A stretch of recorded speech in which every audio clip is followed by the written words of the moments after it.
Ça s'appelle l'opération Griffe. Alors pourquoi Griffe? Parce que les mafieux en question employaient comme nom de code des noms de mode,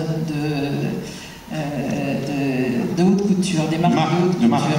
Alors opération Griffe, on en a peu parlé, mais c'était une opération intéressante parce qu'elle était effectuée conjointement entre la police italienne et la police française. Elle a donné lieu à des dizaines d'arrestations de mafieux italiens en particulier, présents ici sur la Côte d'Azur et implantés depuis très longtemps. C'est des familles qui sont là depuis plusieurs générations, tout près de chez vous, hein, qui sont à Antibes, à Valoris. Enfin, il y a 2 gros foyers dans la région, Antibes, Valoris et Menton de l'autre côté. Donc là, il s'agissait plutôt de la région toute proche d'ici. Donc avec des familles installées depuis longtemps sur la Côte d'Azur, qui ont gardé des liens très très étroits avec les familles italiennes dont ils sont originaires. Et c'est un réseau qui appartient à la 'Ndrangheta, la mafia calabraise, qui est la moins connue, la plus secrète, mais qui est la mieux implantée sur la Côte d'Azur.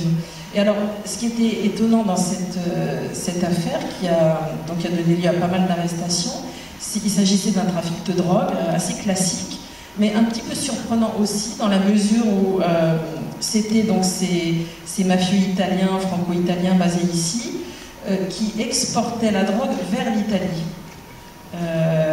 Voilà, ça fait partie de ces grands trafics. La drogue est originaire d'Amérique du Sud, transitée par ici, et elle allait ensuite approvisionner le marché italien.